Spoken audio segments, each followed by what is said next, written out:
Chapter 15 St. Giles's Fair. Adam rode all the way to Winchester with Don William.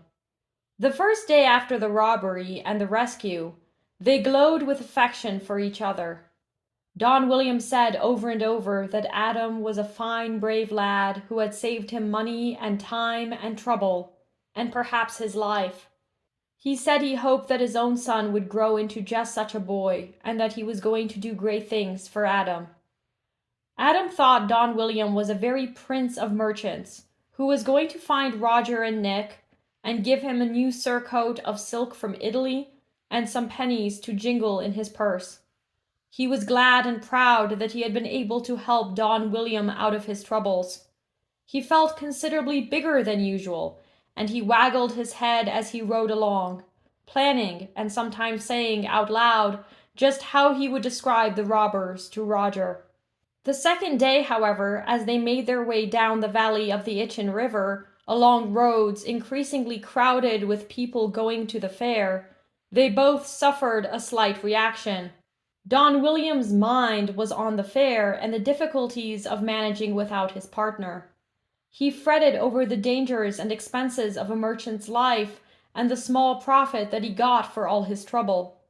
Adam talked about how he had tripped up the robber and hidden in the tree, how he had insisted on seeing Sir Adam Gurdon until, with his keen sense of audience, he suddenly perceived that Don William and the servants were all thoroughly weary of his theme. He realized that Roger would say that he had been bragging. Suddenly he felt very much smaller than usual and hollow. It came rushing over him that he had lost Nick, that he did not know where Roger was, and that Winchester was a big city. In silence they passed the great stone buildings of Hyde Abbey and entered Winchester by the north gate. Within the city walls was a great mass of streets and buildings, crowded and noisy and confusing. Don William went straight to the largest inn on Cheap Street, not far from the castle and the west gate. They found the inn jammed with merchants, and the innkeeper dashing about distractedly with a saucepan in his hand, and his forehead shiny with perspiration. "It's very late in the day, sir, and we're all filled up," he exclaimed. "There's one place left and a bed with two others. Very quiet gentlemen they are too, sir. That's the best I can do for you. I haven't a corner for the boy." The servants were easily disposed of, for they would have to sit up all night and guard the packs of goods. But where was Adam to sleep?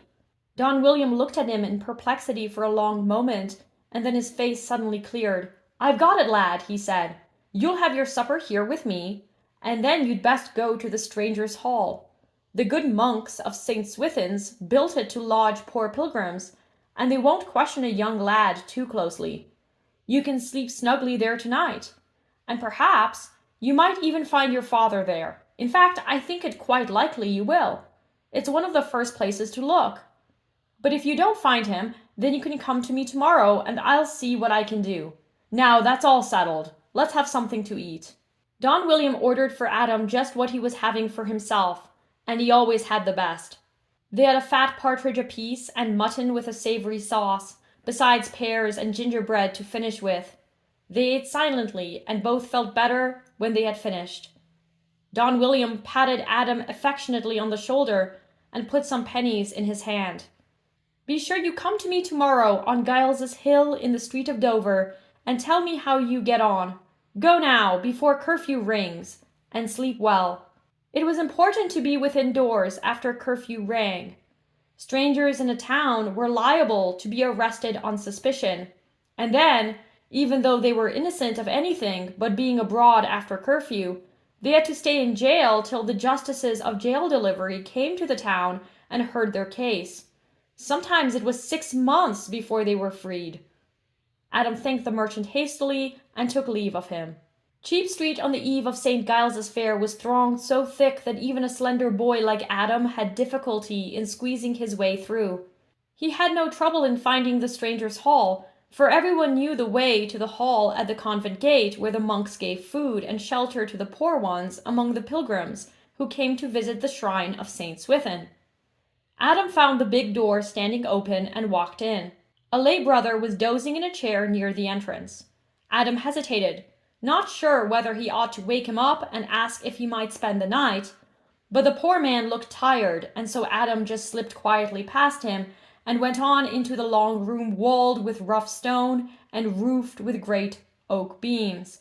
Over the fire in the center, a few pilgrims were still cooking their evening meal, but most of them had already made beds for themselves on the benches along the sides of the room and had gone to bed, their faces dim and tired in the twilight. Adam went from one to another in the big shadowy rustling hall, looking for Roger or for Jenkin. Some did not even know he had passed, and some hunched a shoulder and rolled over impatiently, but one man in a group talking quietly under a window called out softly to him. "Well, Sonny," he said, "looking for someone?" "Yes, sir, I've lost my father. He's Roger the minstrel." The man smiled and shook his head. "We're all poor men here," he said. "We've got no pennies for songs and tales. The place to look for minstrels is at the inns." The inns! Adam had just been in the largest inn of all. He should have searched it upstairs and down, he thought despairingly. How was he ever going to find Roger if he didn't keep his wits about him any better than that? A red-bearded man with a wide gap in his front teeth scooped up some rushes and spread his cloak over them. "Giles's Hill is where you'll find the minstrels," he said in a deep, booming voice. "Minstrels and jugglers and tumblers and all such. You'll find him in the morning. Sleep here, why don't you? It won't be so lonely." Comforted by his friendliness, Adam curled up on the man's cloak with his wallet under his head and his harp beside him. The talk went on. Some of it he heard, and some he didn't. They were countrymen from over Salisbury way, Adam gathered, all but his gap-toothed friend who seemed to be a sailor. They were talking about King Edward. "He loves his people, Longshanks does," said one. "And loves England. He's a good man. He's fiery in his temper, they say, but kind in his heart." "I was on the Magdalen that brought the king home from France in '89, said the one Adam thought of as his friend. "And I know him as you can't know him just seeing him ride by in a procession. There's nothing in this world he fears but injustice. Knows ships and knows good seamanship. Loves a joke. Stammers a bit when he speaks too, just like you or I might do." "He dresses like a plain man," put in another. "That's what I like. Not all silks and embroideries and cloth of gold." "Got all his teeth too," added the sailor who had lost his, and the others laughed. "He hasn't been the same since the Queen died," said the first one. He loved her." Adam sat up. "I've seen the crosses he put up for her," he said. "Wherever the casket rested on the way from York to London. There's one in St. Albans, and one between London and Westminster." He had often passed by the one at St. Albans without paying attention. He thought he understood a little better how the king felt, now that he had lost Roger and Nick and had to go on without them, and that was only for a little while. "He's a great king, Longshanks," repeated the sailor. "He's strong for the law. Remember that, young fellow. He stands by the laws, and he doesn't make them all himself either." "Who does then?" said Adam a little indignantly. "He thought that was what the king was for." "Parliament. There's been parliaments sitting in Winchester Castle right up the street a bit, making laws that hold the king just like they hold you and me." A man leaning against the wall clapped his feet together impatiently and growled, "Parliament! And who goes to Parliament? The big churchmen and the nobles. Might as well be the king making the laws. Do the common people go? They do not." "Ah, go on. Parliaments aren't for common people." "How would they get away from their work to go to Parliament?" "Work! That's it! Common people work to get the money that keeps the king and the nobles, and the church too. Ever the fourth penny goes to the king, just like the song says." Adam was not interested in parliaments.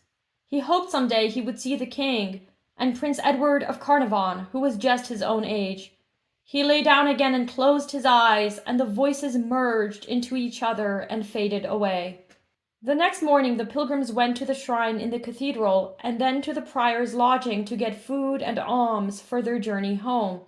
Adam returned instead to Cheap Street, from which he set out briskly for St. Giles's Hill and the fair. He went through the east gate, past the city mill, crossed over the river by the city bridge, and followed the crowd up the hill to the fair. Giles's fair was the greatest one in England, some said the greatest fair in all Europe. And it seemed this bright September morning that all England and half of Europe had come to it. He heard northern voices, and midland voices, and southern voices. He heard Welshmen speak, he heard Norman French, and French from France. He heard tongues he had never heard before. The fair belonged to the Bishop of Winchester. Everybody who had a booth on Giles's Hill had to pay a tax to him, and while the fair lasted, all the shops in all the towns for 20 miles around must be closed. The bishop's officers went about and tested all the weights and measures to make sure that they were true. They tasted the wine and the bread that were to be sold there and threw out whatever was not of good quality. They set up a special court right in the fair to settle any disputes that might arise. And what with all the merchants, English and foreign, and all the people who came to buy, plenty of disputes did arise. It was called the Court of the Dusty Feet, because people had come to the fair over the roads from north and east and west, and their feet were indeed dusty, and weary too. All of Giles's Hill was laid out in streets, each one lined with booths and tents. Every trade had its street, and every town. There were the street of the ironmongers, and the street of the leather workers, the street of the Welshmen, and the street of the Flemings. Everywhere was bustle and confusion and gaiety. Up and down the streets pushed the shoppers, some intent on buying needed supplies, some just looking. Wherever two streets met, or wherever there was an open space, the entertainers flocked. Minstrels, jugglers, tumblers, mummers. Some wore masks, some had animals' heads on their shoulders, some led monkeys or dogs by a leash. One had a small dusty bear that did a few clumsy dance steps. Adam had never seen so many people or heard so much noise. He pushed through the crowd, looking always for a tall man with deep-set blue eyes, looking for a red spaniel with long silky ears and a busy tail. The shouts of people beat about his head. "Here you are, folks, needles and pins. Take home a needle to your wife and let her mend your clothes for you. Buy a pin and fix them yourself to last till you get home. Needles and pins. You over there with the red hair and the torn coat, you need some of what I've got. Ginger, figs, raisins, almonds, comfits for a sweet tooth. Take a fairing to your sweeting. Belts, purses, gloves. Gather round, lordings, and hear the tale of the fox and the wolf." There were hundreds of people, there were thousands of people, but no Roger. When he got hungry, Adam bought himself bread and cheese and a cup of ale, and ate them looking down at Winchester. The city lay within its walls, with the king's castle and Wolvesey Castle where the bishop lived, and 100 church spires riding high above the acres of roofs. It looked enormous. Suppose he could not find Roger, suppose Nick was lost to him forever. Like ice forming in sudden swift splinters over a puddle, fear jabbed Adam's heart. He sought out the street of Dover and found Don William in his booth, which was a substantial one with mud walls and a thatched roof. He and his men were busy unpacking his silks and spices and displaying them on counter and shelves. The whole place smelled excitingly of cinnamon and sandalwood and new fabrics. "Oh, it's you," said Don William. "What luck?" "None," said Adam. "Yet." "It may take you several days. I'll tell you what, you can sleep here in the booth at night with Oswald and Harry. They're here to guard the stuff, and there's plenty of room for you. Run away now, because I'm busy, but be sure you come back later." It made Adam feel better to have a place to return to at night. The strangers' hall was all right, but the fleas had been bad. During the next few days he searched everywhere, up and down the streets of the fair, back and forth between Giles's Hill and Winchester. He talked to everybody who had time for him, and told them all about his search. One day when he was eating his dinner of bean pottage at one of the cook shops that had been set up at the fair, he got into conversation with a palmer. He knew the man was a palmer because he had medals all over his coat and cap showing the shrines to which he had made pilgrimages. He even had the palm of the Holy Land on his shoulder. "I see you've been to St. Albans," said Adam to start things going, "and Canterbury and Walsingham. What's the one next to it?" St. Peter's in Rome, said the palmer in a hushed voice, and here you see I have the shell of St. James, and the head of St. John the Baptist from Amiens. Suddenly, to Adam's astonishment, he took off his cap and kissed the scallop shell sewn there. It was at St. James that a miracle was wrought for me, he explained. My lame leg was cured. See? He jumped up from the bench and kicked out first with one leg and then with the other to show how limber he was. Does St. Swithin work miracles at his shrine? Asked Adam thoughtfully. Except to make it rain for 40 days. Sick people have been cured there. It's said that the first tower of the church fell down when wicked William Rufus was buried beneath it. That's not strictly a miracle, but it shows there is power in the place. Could I get a miracle if I went to the shrine? The palmer turned to look at Adam, his eyes twinkling. Well, now I don't know, he said. After all, you didn't come here to make a pilgrimage, did you? And that's what influences the saints. The farther you go and the harder the way, the greater the merit. That's only natural.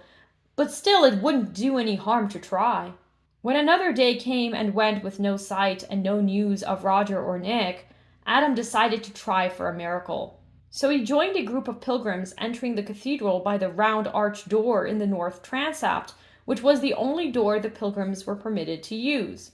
The monks of St. Swithin's looked on the pilgrims who came to the shrine as noisy, pushing, untidy people, greedy for too easily earned merit, who cluttered up their beautiful church.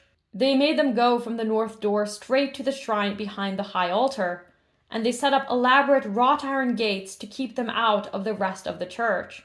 The shrine of St. Swithin was all gold and jewels. After Adam had put some of his silver pennies in the basin, he went and knelt down before the shrine among the other pilgrims. His heart beat fast. He said his paternoster and confiteor, as he had been taught at St. Albans, and then he sketched out for the saint the miracle he wanted. He had no lame leg to straighten. He did not want to be suddenly clothed in fine raiment. He did not want to be cleansed of his sins or relieved of several centuries of purgatory. What he wanted was to see Roger come striding through the crowd with Nick under his arm. Gentle St. Swithin, who taught King Alfred when he was a little boy and loved him well, surely this would be an easy and pleasant miracle for you to work. Adam opened his eyes wide and looked for Roger. All he saw was the other pilgrims and the wrought iron gates, and beyond them the long pillared aisles touched with color by the sunlight streaming through painted glass windows.